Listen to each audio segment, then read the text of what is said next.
राजनीतिक उद्देश्यको निम्ति हत्तरपत्त प्रधानमन्त्रीको राजीनामा मागिहाल्ने, गृहमन्त्रीको राजीनामा मागिहाल्ने, अर्थमन्त्रीको राजीनामा मागिहाल्ने जो संस्कार बस्न खोजेको छ त्यो राम्रो होइन।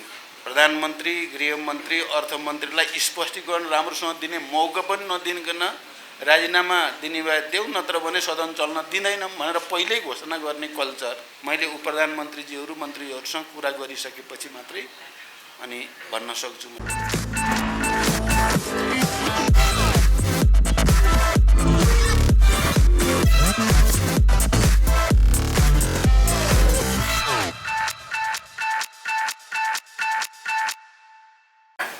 एयरपोर्टबाट यो लेभलको तस्करी हुन सक्दैन भनेर सदन पनि अवगत गरिरहेको छ। यसमा तपाईँको भनाइ के छ र सँगसँगै तपाईँले कृषिको सबै फेरिस्त सुनाइरहँदा स्वदेशमा लम्पी स्किन रोगबाट 30,000 पशुपक्षी मरिसकेका छन् र तपाईँका संयन्त्रहरू चाहिँ कति पनि यसमा जिम्मेवार भएको देखिँदैन।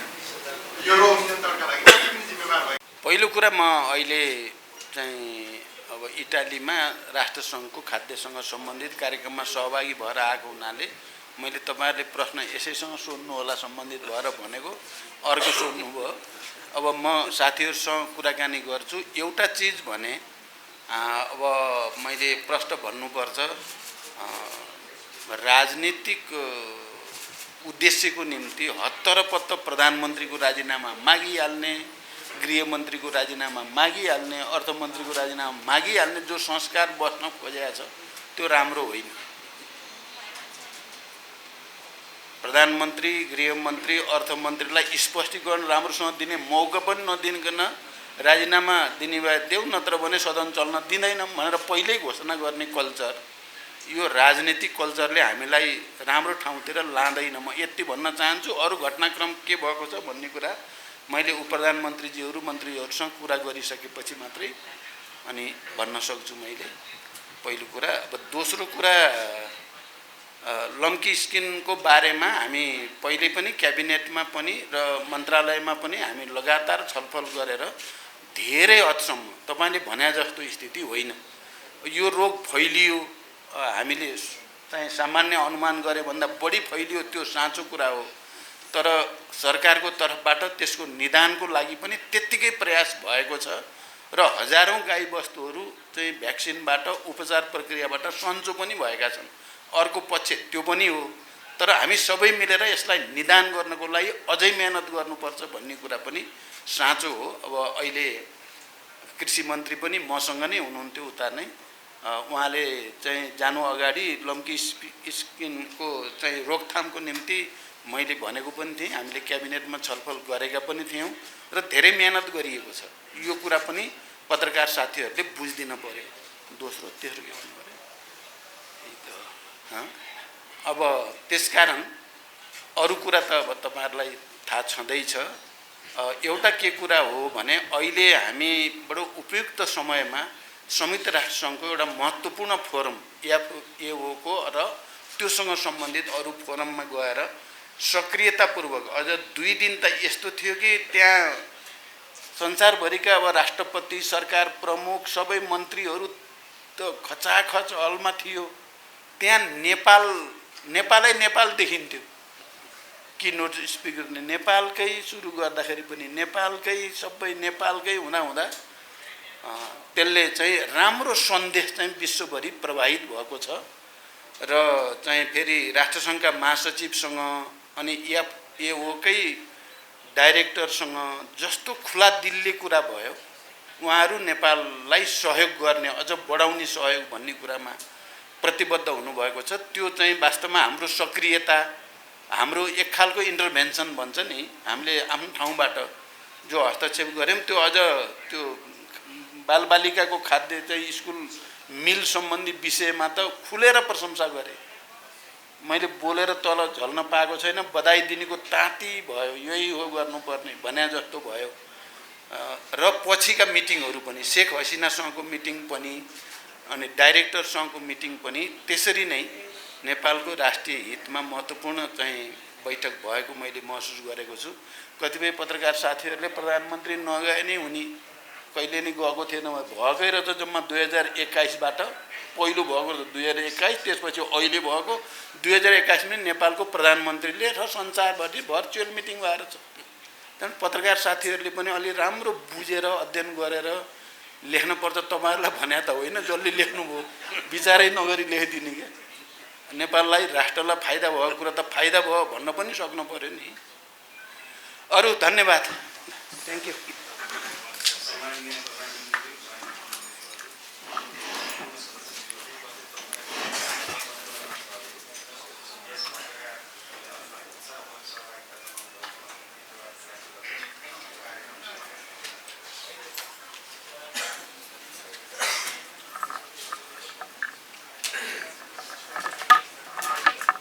मान्य उप प्रधानमन्त्रीजीहरू, मान्य मन्त्रीजीहरू, मुख्य सचिव र सचिवजीहरू, पत्रकार साथीहरू, संयुक्त राष्ट्र संघ, इटाली सरकार र रोम स्थित खाद्य तथा कृषि संगठन FAO, विश्व खाद्य कार्यक्रम WFP र कृषि विकासका लागि अन्तर्राष्ट्रिय कोष IFAD द्वारा यही 23 जुलाई 24 देखि 26 सम्म इटालीको रोममा आयोजित the United Nation food system summit +2 stock taking मोमेन्टमा नेपालको प्रतिनिधित्व गरी भर्खरै फर्केको यस अवसरमा यहाँहरूसँग यो पत्रकार सम्मेलनमा नेपालको सम्मेलनमा नेपालको सहभागिता र सम्मेलनको अवसरमा भएका द्विपक्षीय भेटघाटका सम्बन्धमा कुरा राख्न पाउँदा खुसी लागेको छ।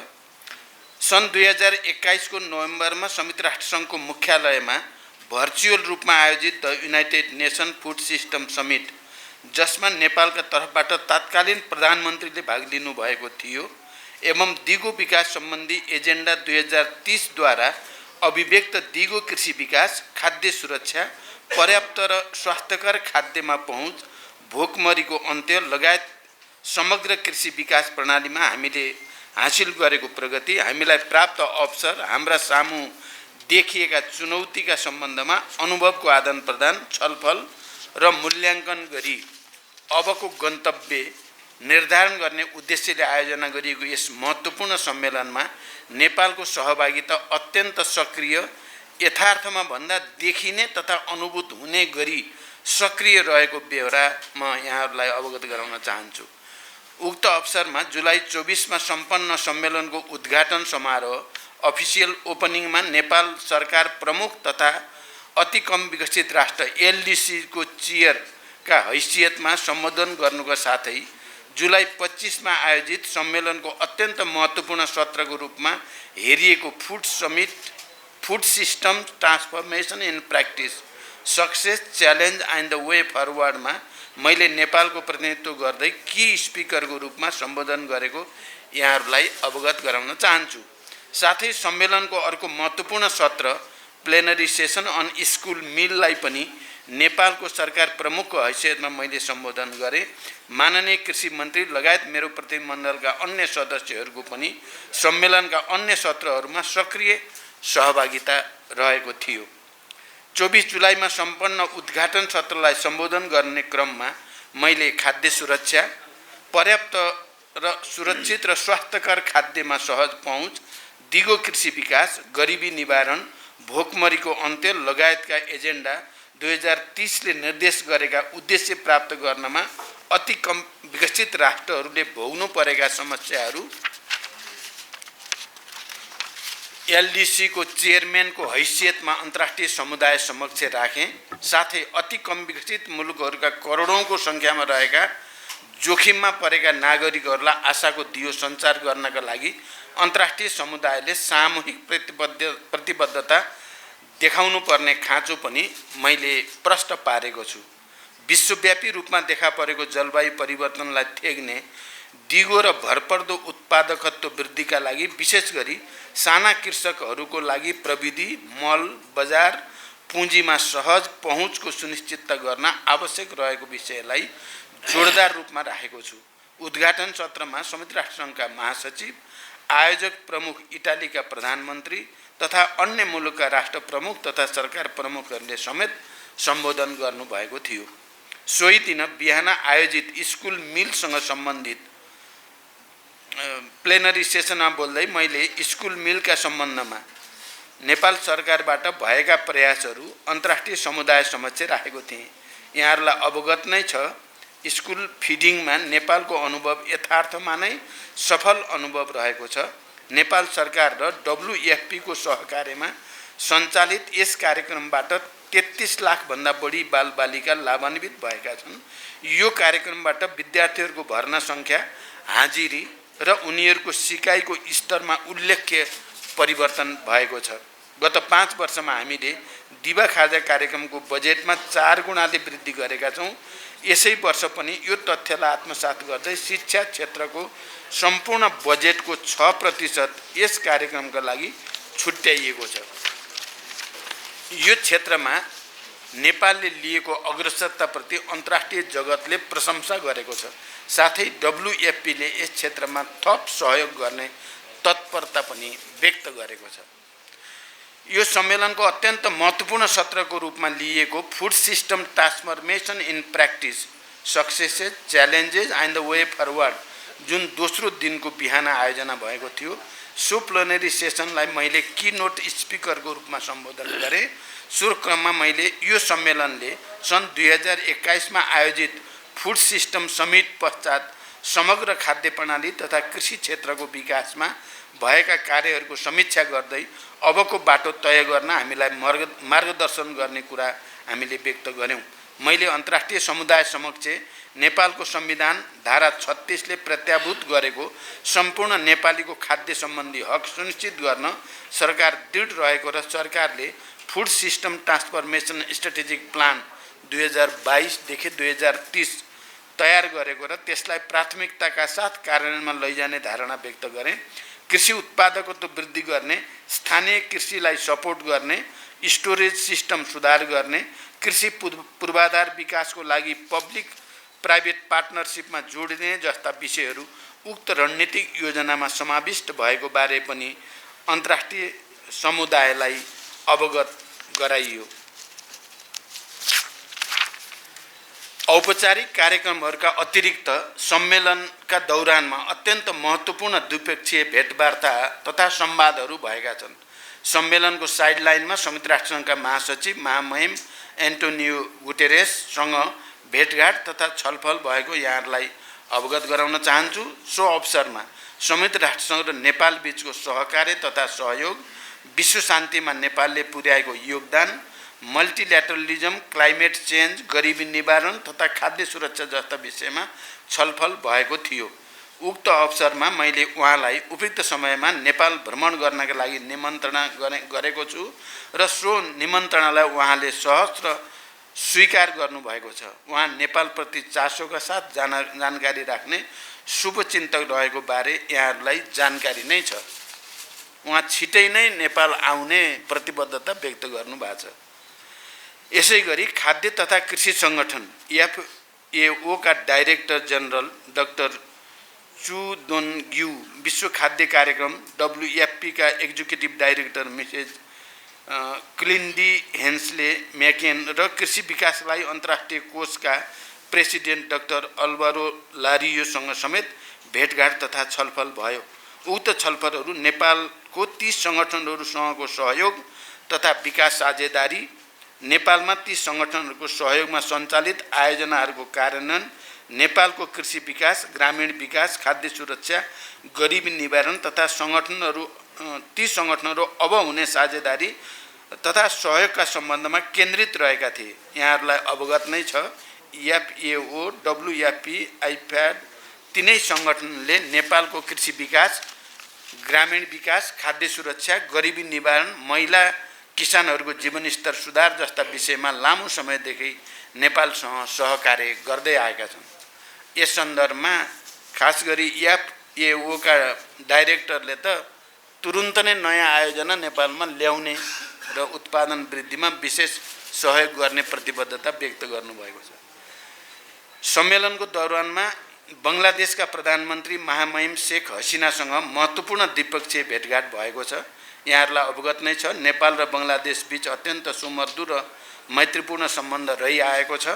सो भेटघाटमा नेपाल र बङ्गलादेश बीचको मैत्रीपूर्ण सम्बन्ध, आपसी सहयोग, क्षेत्रीय सहयोग, अन्तर्राष्ट्रिय मञ्चहरूमा नेपाल र बङ्गलादेश बीचको सहकार्य जस्ता विषयहरूमा हार्दिक र सौहार्दपूर्ण छलफल भएको थियो। यहाँहरूलाई अवज्ञात नै छ, बङ्गलादेश सरकार नेपालमा उत्पादित जलविद्युत खरिद गर्न इच्छुक रहेको छ। आर्थिक अन्तर्निर्भरताको यो अत्यन्त महत्त्वपूर्ण आयाम अब कार्यान्वयनको चरणमा रहेको छ। हालै मैले गरेको छिमेकी मित्र राष्ट्र भारतको औपचारिक भ्रमणका क्रममा नेपालले भारतीय भूमि भएर नेपालको जलविद्युत बङ्गलादेशमा निर्यात गर्ने सहमति भएको छ। त्यसलाई यथाशीघ्र औपचारिकता दिई जलविद्युत निर्यातको ढोका खोल्ने हाम्रो प्रयासले सार्थकता पाउँदैछ। बङ्गलादेशका प्रधानमन्त्रीसँग यो विषयमा अत्यन्त महत्त्वपूर्ण कुराकानी भएको छ र उहाँहरूको यो स्वतन्त्रताको 50औं वर्षको उपलक्ष्यमा मलाई निम्ता पनि दिनुभएको छ र मैले सकेसम्म बङ्गलादेश आउने भनेर भनेको पनि छु। भ्रमणकै क्रममा मैले एनआरएनए इटालीद्वारा आयोजित कार्यक्रममा भाग लिई त्यहाँ रहेका नेपाली समुदायसँग विभिन्न विषयमा छलफल गरेको समेत अवगत गराउन चाहन्छु। नेपाली समुदायका तर्फबाट केही महत्त्वपूर्ण विषयहरूमा सहजीकरण गरिदिनका लागि सरकारलाई आग्रह भएको छ। ती विषयहरू समाधान गर्न सकेमा विदेशमा बस्ने नेपालीहरूलाई सहज सेवा पुग्ने, नेपालको निर्यात बढ्ने र नेपाल र मित्र राष्ट्रहरू बीच सम्बन्ध थप सुमधुर हुने मैले विश्वास लिएको छु। सो सम्मेलनमा म अत्यन्त व्यस्त रहेँ। सम्मेलनको पहिलो दिन त बिहान 9 बजेदेखि बेलुका 9 बजेसम्म करिब 12 घण्टा एफएओको परिसरभित्र सम्मेलनमा सहभागिता र बैठकहरूमा व्यस्त रहेँ। केही बचेको समय समेत इटालीको आर्थिक, सामाजिक र सांस्कृतिक क्षेत्रमा गरेको विकासको अवलोकन गरेको छु। प्लेनमा चढ्नुभन्दा केही समय अगाडि मात्रै रोमको ओलम्पिको फुटबल स्टेडियमको अवलोकन पनि गरेँ। त्यो अवलोकन गर्न लायक रहेछ। फुटबल क्षेत्रमा उनीहरूले गरेको प्रगतिबाट हामीले पनि सिक्न सकिने धेरै कुरा भएको महसुस गरियो। यसरी सम्मेलनमा देखिएको नेपालको सक्रिय सहभागिता र सम्मेलनको दौरानमा भएका महत्त्वपूर्ण भेटघाटहरूबाट यो भ्रमण एउटा सफल भ्रमणको रूपमा रहेको पाएको छु। समग्रमा यो भ्रमणबाट अन्तर्राष्ट्रिय मञ्चमा अझ विशेष गरी संयुक्त राष्ट्रसङ्घीय मञ्चहरूमा नेपालको छवि एक स्वतन्त्र, सार्वभौम, संयुक्त राष्ट्र समग्र मल्टिल्याटरलिजम प्रति प्रतिबद्ध मुलुकको रूपमा अझ बढी मुखरित हुन पुगेको मैले विश्वास लिएको छु। मैले सुरुमा पत्रकारहरूको अगाडि राख्ने करिब त्यहाँ भएका कामहरूको प्रेस नोट यही नै हो। मलाई लाग्छ अब यसमा सबै कुरा आएको हुनाले तपाईहरुको प्रश्नको उत्तर भइसक्यो होला जस्तो लागेको छ।